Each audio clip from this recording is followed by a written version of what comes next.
Hello Jharkhand, welcome to learners crash education. आज के topic में डिस्कस करूंगा computer language related question. Video का पार्ट नंबर 24 में पीडीएफ आपको इसका टेलीग्राम पे मिल जाएगा, रख लीजिएगा। पीडीएफ आपको रिवीजन में काम आएगा। एग्जाम में पास आ रहा है, सारा पार्ट्स रिवाइज कर लीजिएगा, बहुत ज़्यादा फायदा होगा। झारखंड सीजीएल में यहाँ से 20 क्वेश्चन बनेगा ना, 20 यानी कि 23 जा 60 मार्क्स।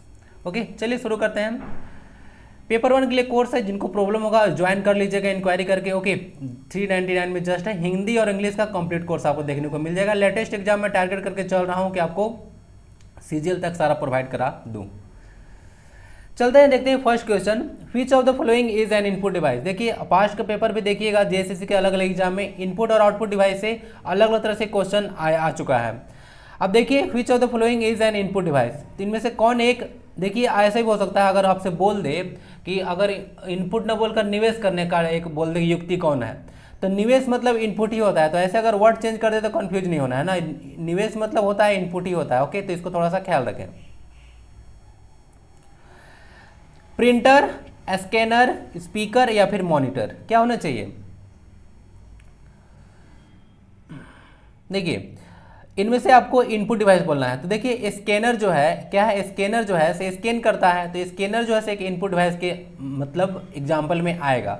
कहने का मतलब जैसे आप लोग सुपर मार्केट वगैरह में जाते होंगे, कहीं पे तो कुछ खरीदते होंगे, तो वहाँ पे एक बार कोड रीडर रखता है, तो एक तरह से स्कैनिंग मशीन है, तो उस तरह से करके डेटा लेता है, उसके बाद आपको पैसा वगैरह कितना हुआ, बिल वगैरह सारा दे देता है। That is scanner. तो इसीलिए आप लोग स्कैनर डेटा अपने अंदर ले रहा है, यानी कि इनपुट ले रहा है। इन मतलब अंदर होता है, आउट मतलब बाहर होता है। तो यहाँ से इनपुट डिवाइस हो गया। बाकी प्रिंटर, स्पीकर और मॉनिटर सारे के सारे जो देख रहे हैं आपको, सारे आउटपुट डिवाइस के एग्जांपल हैं। प्रिंटर क्या करता है, आपको प्रिंट करता है। प्रिंटर क्या करता है, प्रिंट देता है आपको। उसी तरह से स्पीकर क्या होता है, स्पीकर से आप लोग कोई चीज़ बोलते हैं, ओके, तो साउंड बाहर आता है, तो बाहर यानी आउट, यानी कि आउटपुट डिवाइस। और मॉनिटर भी कोई चीज़ को डिस्प्ले ही करता है। मॉनिटर जो है कोई चीज़ को डिस्प्ले करता है। आप लोग जो काम कर रहे होते हैं या कोई रिजल्ट वगैरह सर्च करते हैं, कोई चीज़ सर्च करते हैं, सॉरी, उसका रिजल्ट को डिस्प्ले करता है। यानी कि except option number B, all are the examples of input devices. Okay, तो यहाँ पे इसको समझ लीजिएगा। आइए थोड़ा सा डायग्राम भी आपके समक्ष, इनपुट डिवाइस का और आउटपुट डिवाइस का। कुछ कुछ ऐसा डिवाइस है जो कि इनपुट आउटपुट दोनों होता है। आइए देखते हैं। कीबोर्ड है, आपको पता होगा, जिसमें लगभग 104 से लेकर 108 कीज होता है। ओके, फंक्शन कीज 12 होता है, तो वो आपका इनपुट डिवाइस आएगा।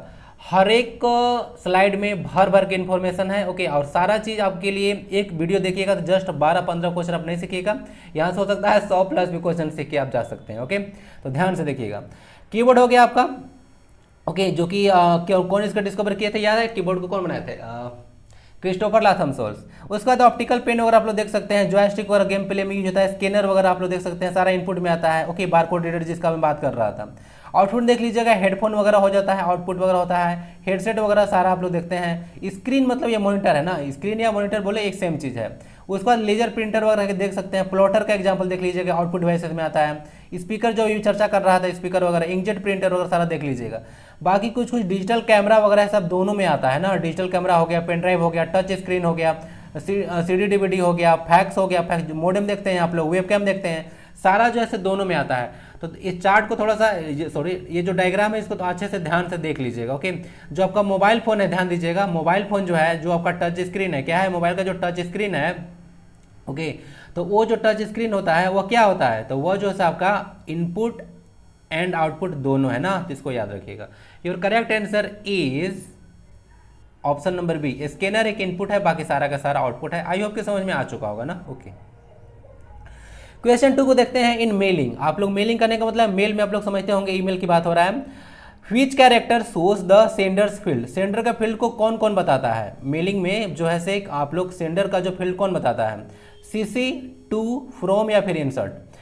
अब बताइए क्या होगा। आइए चलिए लेके चलता हूँ आपको मेरे पास इनके अंदर एक SSR पब्लिकेशन है, कोई ज़्यादा दिन के बारे में सर्च नहीं किया है, तो कोई पब्लिकेशन है जो कि मुझे मेल किए थे। ओके, कुछ कोलैबोरेट करने के लिए, तो मैं तो बोला कुछ नहीं, सब मैं मना कर दिया। कुछ ना कहना मतलब मना ही करना होता है।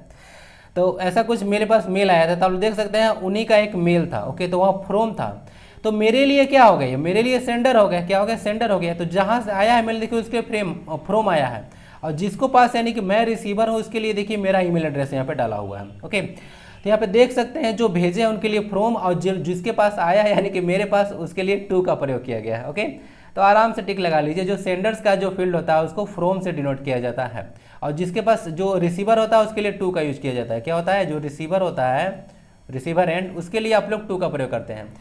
ईमेल में आपको एक इंसर्ट मेन्यू भी देखने को मिलता है, यहाँ तो लिया नहीं हूँ, लेकिन एक इंसर्ट मेन्यू इस तरह से जलेबी जैसा दिखेगा आपको। ओके, देखिएगा ईमेल खोलिएगा तो उस इंसर्ट मेन्यू पर जैसे ही टच कीजिएगा ना, आप लोग को हो सकता है audio file, video file, image वगैरह, कोई भी चीज़ मतलब डॉक्यूमेंट वगैरह आप अटैच करके ईमेल के थ्रू जहां आपको भेजना है, जिस एड्रेस पे टू लगा लीजिएगा ईमेल एड्रेस, वहाँ पे इसको सेंड कर सकते हैं। ओके, चलिए ईमेल में जब भी बात करता हूं तो याद रखिएगा पॉप सर्विस पे काम करता है post office protocols. Okay, email में जब भी मैं बात करूं तो दो चीज़ याद रख लीजिएगा। एक भारत के पर्सनालिटी है शिव अदुरई, तो पूछेगा कि शिव अदुरई जो है से किसके आविष्कार से जुड़े हुए हैं, तो ईमेल के आविष्कार से जुड़े हुए हैं। और ऐसे अगर ईमेल अगर पूछे कि जो ईमेल के आविष्कारक कौन है, तो रे टॉमिल्सन आप लोग टिक लगा लीजिएगा, रे टॉमिल्सन। ओके, तो दो चीज़ इंपॉर्टेंट है।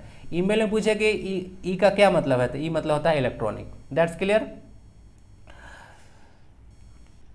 क्वेश्चन 3 को देखते हैं। Which of the following specialities are given in MS Word. MS Word आपको पता होगा एक तरह का एप्लीकेशन सॉफ्टवेयर है। जितना भी आप लोग सॉफ्टवेयर देख रहे हैं माइक्रोसॉफ्ट का, डेवलप एमएस वर्ड हो, चाहे एमएस पावर पॉइंट हो, एमएस आउटलुक हो, ओके, वन ड्राइव वगैरह, ये सारा एप्लीकेशन सॉफ्टवेयर के अंतर्गत आता है। कुछ ना कुछ पार्टिकुलर पर्पज के लिए जो है इसको बनाया जाता है, सारे एप्लीकेशन सॉफ्टवेयर के अंतर्गत आते हैं। ओके, तो देख लीजिएगा, इसका आपको बताना है कि एमएस वर्ड का क्या क्या फंक्शन है। It can check spelling and grammar, grammar या स्पेलिंग को चेक कर सकता है। Header and footer and page number को ऐड किया जा सकता है, किया जा सकता है या नहीं। Word documents can be protected by password, यानी कि पासवर्ड लगा के आप लोग वर्ड डॉक्यूमेंट को प्रोटेक्ट कर सकते हैं। पासवर्ड क्या होता है, पासवर्ड एक तरह का बोल सकते हैं कि एक तरह का ताला होता है, जिसमें आप नहीं चाहते हैं कि आपके ऑथराइजेशन के बिना या आपके परमिशन के बिना कोई आपको डॉक्यूमेंट के एक्सेस करे, उसके लिए आप लोग पासवर्ड लगाते हैं। ओके, तो इस तरह से एक तरह का सुरक्षा कुंजी होता है पासवर्ड। तो एमएस वर्ड में आप लोग को ये बताना है कि कौन कौन सा स्पेशलिटीज या इसमें विशेषताएं दी हुई रहती है। देखिए, it can check spelling and grammar, बिल्कुल सही है, ग्रामर स्पेलिंग को चेक कर सकता है। और अगर आप लोग ग्रामर वगैरह गलती करते हैं या स्पेलिंग वगैरह, तो लाल लहरदार रेखा यानी कि रेड कलर का एक वे भी लाइन लग जाता है उस वर्ड के नीचे। किस कलर का, रेड कलर का। क्वेश्चन इंपॉर्टेंट है। Okay, red colour. नेक्स्ट आता है हेडर एंड फुटर। हेडर ऊपर में, फुटर वगैरह आप लोग ऐड कर सकते हैं, और पेज नंबर भी ऐड कर सकते हैं। जैसे अगर स्पेशलिटी जिसमें मैं पीपीटी बनाता हूँ माइक्रोसॉफ्ट पावर पॉइंट, तो उसमें देख सकते हैं सर आप जो आप लोग दिख रहा है पेज जैसा, तो इसको माइक्रोसॉफ्ट के जो पावर पॉइंट को जो पेज वगैरह होता है ना, उसको आप लोग स्लाइड बोलते हैं। ठीक है, तो स्लाइड आप लोग कहीं भी ऐड कर सकते हैं, इसमें बीच में कर सकते हैं, आगे कर सकते हैं, पीछे कर सकते हैं, लास्ट में कर सकते हैं। लेकिन अगर ये फर्स्ट स्लाइड है, ध्यान दीजिएगा, अगर इस वाला फर्स्ट स्लाइड है तो इसके पहले ना कोई एक और स्लाइड जो है इस तरह से ऐड नहीं किया जा सकता है। ओके, इसके बाद कर सकते हैं, ओके, लास्ट में भी कर सकते हैं, लेकिन इसके पहले स्लाइड ऐड करने का कोई ऑप्शन नहीं होता है। ओके, फर्स्ट पेज है तो ये फर्स्ट ही रहेगा, ठीक है, सेकंड कभी नहीं होगा। तो इस तरह से चीज़ देखने को आपको मिलेगा। ओके, तो पहला तो सही हो गया, दूसरा भी सही है, बिल्कुल सही है, कोई गलत नहीं है। Word documents can be protect by password, password से भी आप इसको प्रोटेक्ट कर सकते हैं। इसका मतलब है कि फर्स्ट भी सही, सेकंड भी सही, थर्ड भी सही, यानी कि ऑप्शन नंबर डी चला जाएगा। All the given options are correct. Okay, तो सारा एमएस वर्ड का जो है विशेषताएं आप लोग को देखने को मिलेगा। एक एप्लीकेशन सॉफ्टवेयर है। देख लीजिए, कुछ कुछ माइक्रोसॉफ्ट के द्वारा जो डेवलप वगैरह कुछ कुछ आप लोग को देखने को मिलता है एप्लीकेशन सॉफ्टवेयर। वर्ड है, एक्सेल वगैरह, पावर पॉइंट वगैरह, वन नोट है, एक्सेस है, उसके बाद पब्लिशर है, इन्फोपाथ देखने को मिलेगा, स्काइप वगैरह होता है, फिर आउटलुक वगैरह, फिर वन ड्राइव देखने को मिलता है। ओके, स्काइप वगैरह जो होता है ना, आपको जो है आप लोग वीडियो कॉलिंग कर सकते हैं या फिर ऑडियो कॉलिंग वगैरह भी कर सकते हैं। ओके, तो इस तरह के लिए स्काइप होता है, आप लोग को मालूम होगा। इस सब कौन डेवलप किया है, माइक्रोसॉफ्ट के द्वारा डेवलप है भाई, इतना टेंशन क्यों लेते हैं, वर्ड वगैरह जितना है सब माइक्रोसॉफ्ट डेवलप किया है। ओके, चलिए आंसर इज डी। क्वेश्चन 4 देखते हैं। Which of the following program allows you to run an imaginary computer inside a physical computer. कहने का तात्पर्य है कि आप लोग को बताना है कि यह कौन सा ऐसा प्रोग्राम होता है जो किसी भौतिक कंप्यूटर मतलब रियल कंप्यूटर के अंदर एक आभासी कंप्यूटर आप लोग चलाते हैं, यानी कि आनंद लेते हैं कि एक अंदर में कंप्यूटर है, चला रहे हैं। देखिए होता क्या है, जैसे एक तरह का आप लोग को चीज़ देखने को मिल रहा होगा। यहाँ पे एक रियल कंप्यूटर है, क्या है, एक रियल कंप्यूटर आप लोग को देखने को मिल रहा है, ए वाला पार्ट, ठीक है, ए वाला पार्ट जो है आपको रियल कंप्यूटर देखने को मिल रहा है। ओके, और जो बी पार्ट जो दिख रहा है इसके अंदर में एक देखिए यहाँ पे विंडो देखने को मिल रहा होगा आपको। ओके, तो यहाँ पे जो है एक वर्चुअल कंप्यूटर है, इसको आप लोग बोल सकते हैं, ठीक है। तो इस तरह का जो फंक्शन आपको जो प्रोवाइड कराता है वह प्रोग्राम कौन सा है, तो वह प्रोग्राम आपका है वीएम लेयर। क्या है, वीएम लेयर, या आपको ऐसा एक फंक्शन बोल सकते हैं प्रोवाइड कराता है। ओके, ताकि एक रियल कंप्यूटर के अंदर या फिजिकल कंप्यूटर के अंदर एक वर्चुअल कंप्यूटर को आप लोग रन करा सकते हैं। VM layer is the correct answer. Okay, चलिए फोटोशॉप वगैरह तो आपको पता होगा, एक एडिटिंग सॉफ्टवेयर है, आप लोग फोटो वगैरह बनाते हैं इसमें। माइक्रोसॉफ्ट वर्ड तो आपको पता होगा, एक वर्ड प्रोसेसिंग सॉफ्टवेयर है, माइक्रोसॉफ्ट डेवलप किया है। एसक्यूएल जो होता है इसका फुल फॉर्म याद रख लीजिएगा, एक डाटा प्रोसेसिंग, ये सॉफ्ट एक तरह से बोल सकते हैं कि डाटा प्रोसेसिंग एक सॉफ्टवेयर है जो कि आपको डेटा प्रोसेसिंग वगैरह बताई थी, डेटा प्रोसेसिंग में काम करता है। इसको डेवलप कौन किया है? तो ऊपर वाले का भगवान नहीं, स्किल के ऊपर माइक्रोसॉफ्ट है, तो माइक्रोसॉफ्ट ही स्किल को डेवलप किया है। चलिए एसक्यूएल का फुल फॉर्म याद रख लीजिएगा, structured and query language. Structured and query language, again structured and query, QUERRY, query language. Move करते हैं क्वेश्चन नंबर नेक्स्ट पे, समझ में आ चुका होगा। इन विंडोज 8, आज विंडोज 8 के बारे में बात कर लेते हैं और पूरा आज विंडो का ना इतिहास बढ़ा दूंगा, ठीक है। कंप्यूटर में आज आप लोग का इतिहास पढ़ाऊंगा। इन Windows 8 which key is use to refresh the current window. बोला जा रहा है कि अगर मान लेते हैं कि अभी वर्तमान में आपको कोई विंडो को क्या करना है, रिफ्रेश करना है, तो आप लोग किसका यूज कीजिएगा? F9 का, F3 का, F12 का या फिर F5 का।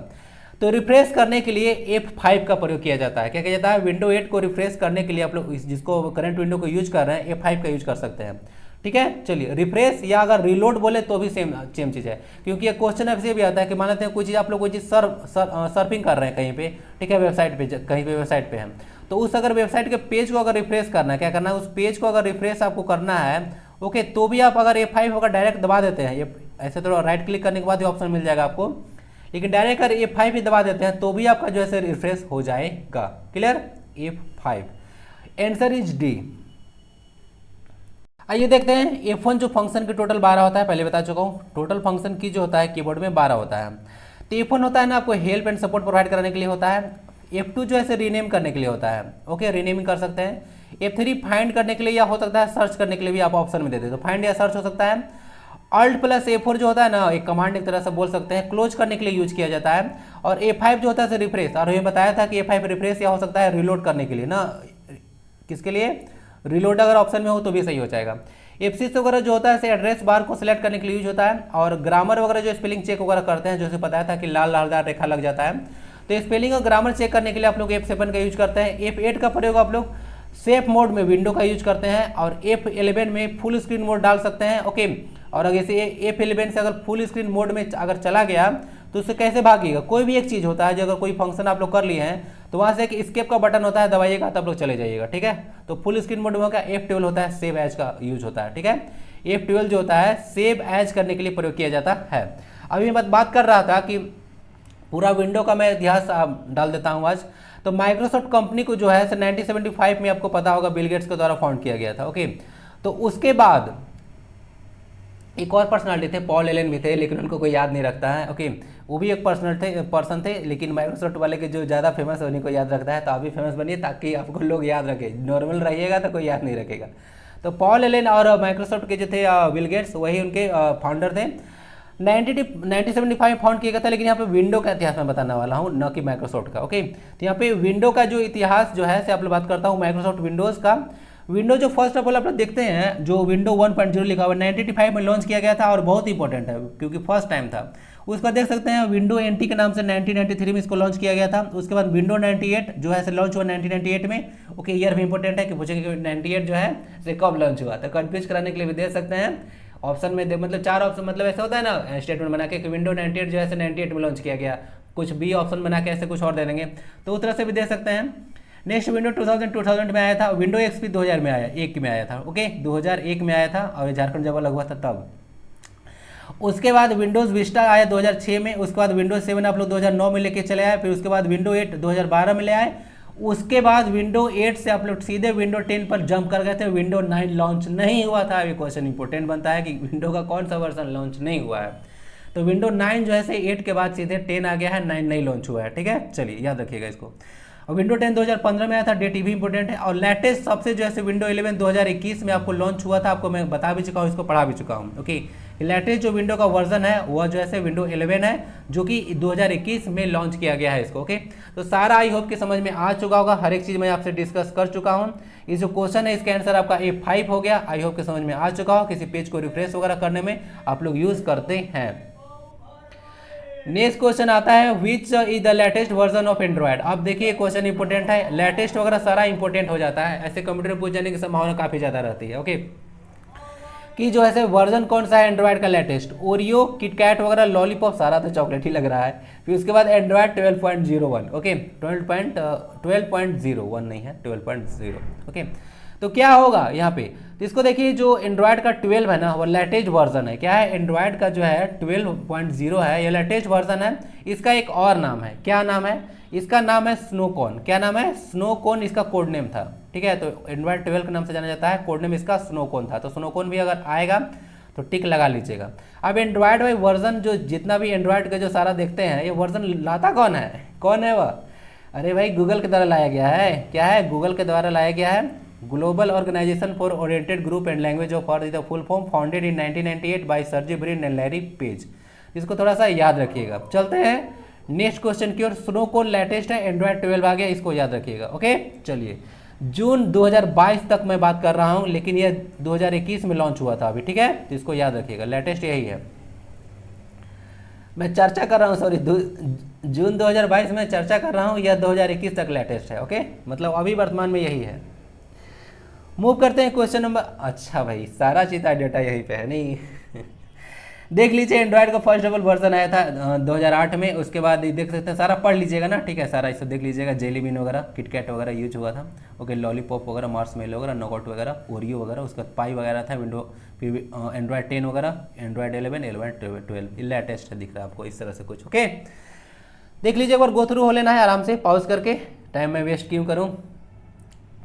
क्वेश्चन 7 देखते हैं, which of the flowing shortcut की, जिसको आप लोग शॉर्टकट की को आप लोग क्या बोलते हैं, की कॉम्बिनेशन के नाम से भी आप लोग जानते हैं, is used for proofing any word document. किसी डॉक्यूमेंट को प्रूफ करने के लिए जो है से आप लोग को, ठीक है, किस शॉर्टकट की का प्रूफिंग के लिए किस शॉर्टकट की का प्रयोग करते हैं। Alt plus F7, Shift plus F7, F7 simply या फिर F2। इसके लिए आप लोग यूज करते हैं सिंपली F7 का। किसका, F7 का प्रयोग करते हैं अगर प्रूफ करना है किसी डॉक्यूमेंट को, तो उसके लिए F7 आप लोग दबाइए, आप लोग को पता चल जाएगा क्या हो रहा है क्या नहीं हो रहा है। बाकी सारे यहाँ पे जो ऑप्शंस दिख रहे हैं उसको भी क्लियर करता हूँ। Alt प्लस F7 का यूज आप लोग कर सकते हैं स्पेलिंग वगैरह ग्रामर को चेक करने के लिए, नेक्स्ट आने वाला। उसके बाद Shift प्लस F7 का यूज करते हैं आप लोग। Alt प्लस F7 और Shift प्लस F7 में अंतर है, एक थेरासिस ऑप्शन होता है, उसको ओपन करने के लिए आप लोग यूज करते हैं। और F2 का आप लोग कोई भी अगर टेक्स्ट वगैरह या ऑब्जेक्ट को मूव करना है एक जगह दूसरी जगह, तो वहाँ पे F2 कमांड का यूज करते हैं हम लोग। ठीक है, शॉर्टकट की का, सॉरी शॉर्टकट की। Answer is F7। Okay, proofing के लिए F7 का आप लोग प्रयोग करेंगे, बाकी किसके लिए यूज होता है सारा बता दिया। क्वेश्चन नंबर 8 पे मूव करते हैं। इन MS word the restrict editing option lies in which menu. एक ऑप्शन होता है रिस्ट्रिक्ट एडिटिंग ऑप्शन, तो रिस्ट्रिक्ट एडिटिंग ऑप्शन जो है आपको कहाँ पे देखने को मिलता है, रिव्यू में, व्यू में, लेआउट में या फिर इंसर्ट में, क्या देखने को मिलेगा, ये आपका रिव्यू में देखने को मिलता है। आइए दिखाते हैं डायग्राम से। जैसे आप लोग देख सकते हैं यहाँ पे एक रिव्यू ऑप्शन होता है, ऐसे लार्ज फॉर्मेट में देखिएगा, माइक्रोसॉफ्ट खोलिएगा आप लोग, MS वर्ड वगैरह खोलिएगा। ओके, तो वहाँ से आप खोलिएगा तो वहाँ पे रिव्यू ऑप्शन में जाइएगा, तो रिव्यू ऑप्शन में जैसे जाइएगा ना आपको यहाँ पे रिस्ट्रिक्ट एडिटिंग मोड दिखेगा। ओके, रिस्ट्रिक्ट एडिटिंग मोड दिखेगा, जिसमें क्या क्या रिस्ट्रिक्ट आपको करना है। ओके, तो वहाँ पे आप लोग लगा सकते हैं। तो रिव्यू ऑप्शन में जो है आपको रिस्ट्रिक्ट ऑप्शन देखने को मिलेगा। ओके, तो MS वर्ड वगैरह में देख सकते हैं, आपको रिव्यू में देखने को मिलता है। क्वेश्चन 9 पे मूव करते हैं। What is the name of the operating system that reads and react in terms of actual time. जो एक्चुअल टाइम में कोई चीज को रीड करता है और रिएक्ट कर देता है, उसको आप लोग किस तरह का ऑपरेटिंग सिस्टम का नाम देते हैं। ऑपरेटिंग सिस्टम जितने भी नाम होते हैं, नाम मैं पहले बताया था, नाम में इसका सिस्टम है, इसका मतलब है कि यह एक सिस्टम सॉफ्टवेयर है, एप्लीकेशन सॉफ्टवेयर नहीं है। कैसा सिस्टम, कैसा सॉफ्टवेयर है, सिस्टम सॉफ्टवेयर है, नाम में इसका सिस्टम है। जितने भी ऑपरेटिंग सिस्टम आप नाम ले लीजिए, मुंह से जो भी निकल जाए, डॉस निकल जाए, ओके, विंडोज 10 जितना भी ऑपरेटिंग सिस्टम पढ़ाया, ठीक है, ठीक है, लाइनिक्स वगैरह देखते होंगे, सारा जितना भी ऑपरेटिंग सिस्टम वगैरह है, ओके, यूनिक्स वगैरह, सारा जो है से आपका सिस्टम सॉफ्टवेयर है, कंफ्यूजन नहीं होना चाहिए। तो इसको आप लोग क्या बोलिएगा, batch system, quick response system, real time system या फिर टाइम शेयरिंग। तो जो तुरंत एक्चुअल टाइम में रीड और रिएक्ट वगैरह कर लेता है, ओके, उसको आप लोग रियल टाइम सिस्टम बोल सकते हैं या रियल टाइम ऑपरेटिंग सिस्टम ही बोल सकते हैं। ओके, शॉर्ट में लिख दिया है real time system. Real time operating system आपका आंसर होगा ऑप्शन नंबर सी। देखते हैं थोड़ा, रियल टाइम ऑपरेटिंग सिस्टम होता क्या है। देखिए सिस्टम क्या होता है, the system which is restrict and deadly time bound is called real time, यानी कि टाइम बाउंड मैनर में काम करता है, आपको तुरंत रिएक्ट कर देगा, two types of real time होता है, जिसमें एक हार्ड रियल टाइम सिस्टम होता है और एक होता है सॉफ्ट रियल टाइम, ठीक है। जैसे में हार्ड रियल टाइम में सैटेलाइट वगैरह सिस्टम काम करता है, मिसाइल सिस्टम काम करता है, और सॉफ्ट सिस्टम में काम करता है बैंकिंग सेक्टर वगैरह काम करता है। ओके, तो ये सब कुछ कुछ याद रखिएगा। रियल टाइम ऑपरेटिंग सिस्टम का कुछ कुछ बेनिफिट वगैरह भी है यहाँ पे, उतना डिटेल में थोड़ा सा रीड कर लीजिएगा, उतना ज़्यादा अंदर में जाना जरूरी नहीं है। ओके, नेक्स्ट क्वेश्चन को मूव करते हैं। Which of the following is transforming raw data into meaningful output. कहना है कि इनमें से जो है कौन जो है रो डेटा को, रो मतलब एक तो कच्चा डेटा जो आप लोग डालते हैं उसको रो डेटा कहा जाता है रफली, तो उसको मीनिंगफुल आउटपुट में आप लोग को कौन कन्वर्ट करता है, कौन ट्रांसफॉर्म करता है? डेटा स्टोरेज, डेटा प्रोसेसिंग, उसका डेटा मैनिपुलेशन या फिर डेटा माइनिंग। ओके, क्या किस कौन करता है? तो सारा काम आप लोग को डेटा प्रोसेसिंग के अंदर आता है। क्या होता है? डेटा प्रोसेसिंग के अंदर आता है। आपको सारा बताया था, इसके अंदर सीपीयू काफ़ी ज़्यादा इन्वॉल्व रहता है। क्या होता है? सीपीयू सेंट्रल प्रोसेसिंग यूनिट जो होता है, नाम में इसका प्रोसेसिंग है, ठीक है, नाम में ही प्रोसेसिंग है, इसका काम प्रोसेसिंग होता है। अब इसका जो एलयू पार्ट होता है, अरिथमेटिक लॉजिक यूनिट, वह क्या करता है? मैथमेटिकल और लॉजिकल ऑपरेशन को परफॉर्म करता है। Option number B the correct answer. Raw data को मीनिंगफुल आउटपुट में जो कन्वर्ट करता है उसको आप लोग डेटा प्रोसेसिंग के नाम से जानते हैं, data processing. Okay, the process of changing raw data into useful output such as information is referred as data processing. Simple सी बात है, आप लोग कोई चीज़ डेटा वगैरह डाले तो उसको यूजफुल इन्फॉर्मेशन जो कन्वर्ट करके आपको देगा उसको आप लोग डेटा प्रोसेसिंग के नाम से जानते हैं। डेटा प्रोसेसिंग क्या होता है? जो collection, modification and processing of the gather data for an intended use. It is an computer assisted approach that involves obtaining, altering और क्लासिफाइंग डेटा। देखिए, इसमें क्या होता है कि आप लोग कोई भी डेटा गैदर करके रखते हैं, ठीक है, जो कि एक पार्टिकुलर पर्पस के लिए आप लोग को ये पार्टिकुलर इंटेंट यानी कि इंटेंशन से बनाते हैं, तो उसको प्रोसेस करता है। क्या करता है? उसको प्रोसेस करता है, तो उस सब में उसको मॉडिफाई प्रोसेस कर सकता है, उसको कलेक्ट वगैरह करता है। ओके, और उसके बाद क्या करता है? यह एक कुछ आपको असिस्टेंट प्रोवाइड करा देगा, जिसमें क्या होगा, बहुत सारी चीज़ ऑब्टेन कर सकते हैं, कोई चीज़ को अल्टर यानी कि चेंज कर सकते हैं, और कोई भी डेटा को क्लासीफाई कर सकते हैं। इस तरह का फंक्शन वगैरह आप लोग डेटा प्रोसेसिंग में करते हैं। ओके, आपके समक्ष यहाँ पे डेटा स्टोरेज भी है, डेटा मैनिपुलेशन भी है, डेटा माइनिंग भी है, थोड़ा सा रीड कर लीजिएगा। ओके, डेटा माइनिंग क्या होता है, डेटा मैनिपुलेशन क्या होता है, डेटा स्टोरेज क्या होता है, वो सब थोड़ा सा रीड कर लीजिएगा, कुछ ज़्यादा टफ नहीं है, थोड़ा समझ में आ जाएगा। Your answer is data processing. समझ लीजिएगा, बाकी सारे ऑप्शंस को देख लीजिएगा, थोड़ा रीड कर लीजिए, ज़्यादा टफ नहीं है सब। नेक्स्ट देखते हैं, which of the following is the largest electronic network on the planet. बोला जा रहा है प्लैनेट अब कौन सा, प्लैनेट में आप लोग अर्थ पर रहते हैं इसलिए डायरेक्ट में लिख दिया हूँ। पृथ्वी पर सबसे बड़ा इलेक्ट्रॉनिक नेटवर्क कौन सा है? क्या है? पृथ्वी पर सबसे बड़ा इलेक्ट्रॉनिक नेटवर्क कौन सा है, बताइए। देखिए, कभी भी ट्रांसलेशन वगैरह किया जाता है इंग्लिश का हिंदी से, हिंदी से इंग्लिश से, तो आप लोग वर्ड बाय वर्ड का जो है ट्रांसलेशन नहीं करते हैं, आप लोग जो है से मीनिंग का ट्रांसलेशन करते हैं। इसीलिए आप लोग टेस्ट वगैरह में देखे होंगे कितना सारा चीज़ में ट्रांसलेशन कर देता हूँ। देखिएगा कि इंग्लिश में क्वेश्चन मार्क लगाया है लेकिन हिंदी में नहीं लगाया, हिंदी में लगाया लेकिन इंग्लिश में नहीं लगाया। तो आप लोग मीनिंग को ट्रांसलेट करते हैं, न कि जो वर्ड बाय वर्ड को ट्रांसलेट करते हैं। That's clear. तो इस तरह से समझ लीजिएगा, यहाँ पे प्लैनेट डाल दिया तो बहुत लोग बोलेंगे कि पृथ्वी कैसे लिख दिए। ओके, तो इस तरह से कुछ होता है। तो विच of the following is largest electronic network on the planet. तो क्या होना चाहिए? सैटेलाइट, इंटरनेट, मोबाइल नेटवर्क या फिर टेलीफोन नेटवर्क। आप लोगों ने बताया था, याद होगा, जैसा भी बताया था वैसा ही बोल रहा हूँ कि जो इंटरनेट होता है सबका पिताश्री यानी कि पाप, ठीक है, पिताश्री है यानी कि सब इंटरनेट के पिताश्री हैं। ओके, जितना भी इंटरनेट जो मतलब देख सकते हैं नेटवर्क है उनके पिताश्री हैं, यानी कि नेटवर्कों का नेटवर्क कहा जाता है इंटरनेट को। तो इंटरनेट होता है, इसको याद रखिएगा, ठीक है। इंटरनेट का फुल फॉर्म भी होता है, याद है, पता है कि भूल चुके हैं? कंप्यूटर तो आपको मैं 0 लेवल से पढ़ाया ना, इंटरनेट है ना। चलिए, इंटरनेट होता है, एनईटी होता है। तो इंटर से बनता है इंटरनेशनल और नेट से बनता है नेटवर्क। तो इंटरनेशनल जो नेटवर्क होता है उसी का जो है शॉर्ट फॉर्म में इंटरनेट लिखा जाता है। चलिए, जिस तरह से मॉड्यूलेटर डिमॉड्यूलेटर को मॉडेम लिखा जाता है। आंसर हो जाएगा बिना इंटरनेट। चलिए, अब इंटरनेट से मामला कुछ समझाते हैं कि क्या क्या होता है इंटरनेट। नेटवर्क और नेटवर्क कहा जाता है, बहुत वास्ट नेटवर्क है पूरा पृथ्वी पर। ये इनको जो नेटवर्क इंटरनेट है ना, डॉक्टर जो विंड सर्फ है, क्या है, विंड जो सर्फ हैं वह डेवलप किए थे इसको ना, इसको याद रखिएगा। विंड सर्फ जो है डेवलप किए थे इंटरनेट को। भारत में जो इंटरनेट है फर्स्ट ऑफ ऑल आया था 1 जनवरी 1995 में। ये आपके लिए डेट इंपॉर्टेंट है, 1995 में आया था। ओके, चलिए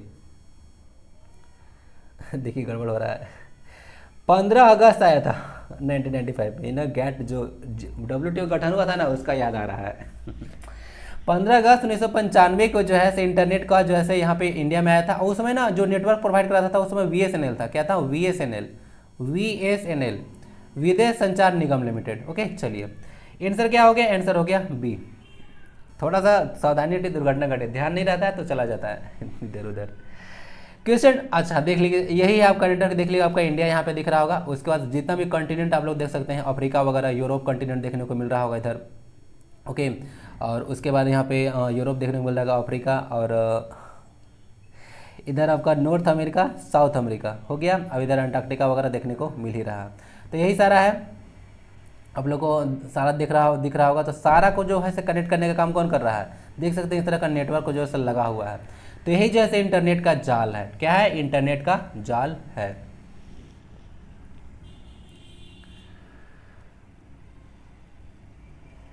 ऑप्शन नंबर बी करेक्ट हो गया ना। मूव करते हैं क्वेश्चन नंबर 12 पे। Which of the following is component of MS access? MS access क्या है? एक एप्लीकेशन सॉफ्टवेयर है। कौन डेवलप किया है? MS मतलब होता है माइक्रोसॉफ्ट। ठीक है, चलिए अब तो पूछिएगा नहीं। Which of the following is components of MS access? MS access का कौन सा कंपोनेंट है? टेबल्स है, रिलेशनशिप्स है, क्वेरीज है, या फिर ऑल ऑफ दिस? आंसर हो जाएगा ऑल ऑफ दिस। जो MS एक्सेस देखते हैं ना, उसका जो मेन रूप से कंपोनेंट होता है टोटल 7 होता है। क्या होता है? मेजर कंपोनेंट होता है 7 होता है। टेबल्स, रिलेशनशिप, क्वेरी, तब देखिए उसके अलावा फॉर्म्स, रिपोर्ट्स, मैक्रोज और मॉड्यूल्स। ये सारा कुछ आप लोग देखिएगा अलग अलग फंक्शन के लिए MS एक्सेस वगैरह यूज होता है। तो ये सारा जो है कंपोनेंट को देखने को मिलेगा। तो आंसर होगा all of these. Microsoft develop की है इसको। Which of the following computer uses binary digit for performing many computational task? बोला जाता है कि इनमें किस तरह का जो कंप्यूटर है सिर्फ बाइनरी डिजिट का यूज करता है। किसका? बाइनरी डिजिट का यूज करता है, और बहुत सारा जो कंप्यूटेशनल टास्क होता है उसको करता है। एनालॉग, डिजिटल, या बोथ एंड बी, या फिर नन ऑफ दिस? यहाँ पे देखिए इसका आंसर हो जाएगा डिजिटल कंप्यूटर। डिजिटल जो कंप्यूटर होता है वो आपको बाइनरी डिजिट का यूज करता है। इसका मतलब क्या है? इसका मतलब है कि सिर्फ 0 और 1 को यूज करेगा। ठीक है, 0 1 को बाइनरी डिजिट बोला जाता है, इस शॉर्ट में, जिसको आप लोग बिट के नाम से जानते हैं। ठीक है, चलिए क्लियर है ना। चलिए, तो डिजिट जो हो गया डिजिटल कंप्यूटर जो है यूज करता है। जो डिजिट होता है 0 2, उसको कौन यूज करेगा? तो डिजिट से डिजिटल कंप्यूटर। ठीक है, याद रखिएगा 0 और 1 के रूप में कोई भी। ठीक है, चलिए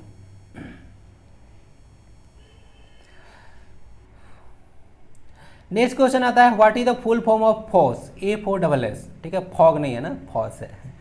free and open source system, free and open source software, first and open source software, free and open system software. क्या होगा इसका? तो आपको मुझे लगता है कि आंसर पता चल गया होगा, नाम ही ऐसा है free and open source software. क्या होता है? Free and open source software होता है। तो इसको याद रखिएगा, free and open source software. नाम है इसका ओपन सोर्स। करने का मतलब इसमें कोई भी आदमी जो है ना से इसका तो यूज करता है, इसमें अपने अनुसार जो है मॉडिफाई वगैरह भी कर लेता है, इसीलिए इसका नाम ओपन सोर्स रखा गया है। ओके, लेकिन अगर विंडो वगैरह का बात कीजिएगा तो ये सब ओपन सोर्स सॉफ्टवेयर भी नहीं आता है। आप लोग को माइक्रोसॉफ्ट पावर पॉइंट में चाहिएगा कि हम अपने अनुसार जो कोई चीज़ चेंज कर दें, तो ऐसा नहीं हो सकता है। ठीक है, तो ये क्या है? ये सब ओपन सोर्स सॉफ्टवेयर के अंतर्गत नहीं आता है। कुछ ओपन सोर्स जो सॉफ्टवेयर है उसके एग्जांपल देख लीजिएगा, GNU लाइनक्स वगैरह, VLC मीडिया प्लेयर वगैरह है, मोजिला फायरफॉक्स, GIMP वगैरह है, अपाचे वेब सर्वर वगैरह। ये सब कुछ जो है लोकप्रिय उदाहरण है फॉस का। ठीक है, free and open source software का। मूव करते हैं नेक्स्ट एंड लास्ट क्वेश्चन के बारे में, which is how many types of scanners are there? Scanner जैसे कितने तरह का होते हैं बताइए? 2 3 4 या 5? मिल रूप से देखा जाए स्कैनर तो बहुत सारा ऐसे बाढ़ आप लोग को देखने को मिल जाएगा। मुख्य रूप से बात किया जा रहा है कि स्कैनर कितने तरह का होता है। स्कैनर आपको 3 तरह का देखने को मिलेगा। अब वो 3 तरह कौन कौन सा है, आइए चर्चा कर ही देते हैं। देखिए स्कैनर 3 तरह का होता है। फर्स्ट होता है आपका ड्रम स्कैनर। क्या होता है ड्रम स्कैनर? तो ड्रम स्कैनर करता क्या है कि प्रकाशन उद्योग में, यानी कि बहुत सारा आप लोग देखते होंगे पब्लिशिंग वगैरह जो किया जाता है, यानी कि बुक वगैरह पब्लिश करना है, न्यूज़पेपर वगैरह में, वहाँ पे ड्रम स्कैनर का आप लोग यूज कर सकते हैं। तो यहाँ पे देख सकते हैं उच्च गुणवत्ता वाली जो छवि वगैरह है उसको मुद्रित करने के लिए आप लोग यूज करते हैं। ठीक है, ड्रम स्कैनर। फिगर समक्ष आपके है, तो फिगर ड्रम स्कैनर का आ गया। ठीक है, इस तरह से ड्रम स्कैनर, ड्रम जैसा दिखता है ना पीछे, ड्रम जैसा, इसलिए इसको ड्रम स्कैनर नाम है। दूसरा होता है फ्लैट बेड स्कैनर। क्या होता है? Flat bed. क्या फ्लैट मतलब समझते हैं? सीधा सपाट, बेड मतलब समझते हैं। तो उसका स्कैनर आप जो स्कैनर होता है स्कूलों और कार्यालय ऑफिस वगैरह में यूज किया जाता है इसका उपयोग। अब यह आपका फ्लैट बेड स्कैनर प्रस्तुत है, यह आपका फ्लैट बेड इस तरह से होता है। उसके बाद पुस्तकालय और शॉपिंग मॉल में, पुस्तकालय और शॉपिंग मॉल में जो होता है हैंड हेल्ड होता है स्कैनर, यानी कि हाथ में पकड़ने वाला स्कैनर। तो इसका आप लोग पुस्तकालय में और शॉपिंग मॉल में किस लिए यूज करते हैं पता चल जाएगा तुरंत। देखिए इसको, देखिए हाथ में पकड़कर कोई महिला है। ठीक है, घड़ी से तो पता यही चल रहा है कि महिला ही है। तो ये जो है से कुछ स्कैन वगैरह कर रही हैं। ठीक है, तो पुस्तकालय, लाइब्रेरी और शॉपिंग मॉल में जो है आप लोग देख सकते हैं यहाँ से कुछ चीज़ स्कैन किया जा रहा है, ओके, जो कि एक इनपुट डिवाइस के अंतर्गत आता है। स्कैनर तो एक इनपुट डिवाइस है ही। तो इस तरह से मूल रूप से 3 तरह का स्कैनर आप लोग को देखने को मिलता है। क्लियर है, कोई दिक्कत है? Your correct answer is 3। Okay, 3 तरह का आप लोग का स्कैनर देखने को मिल गया। सारा का सारा जो है स्कैनर आपके समक्ष था, तो देख लीजिएगा सारा। That's it for this class. Video अगर यहाँ तक आते हैं तो कैसा लगता है फीडबैक जरूर दें। जेस यानी कि जय हिंद जरूर लिखें। अगर मैं लाइबल हूँ एक लाइक के बारे में, लाइक और शेयर के बारे में, तो आप लोग कर सकते हैं, अदरवाइज यहीं पे स्टॉप कर दीजिए। Thank you very much, see you in the next part. वंदे भारतम।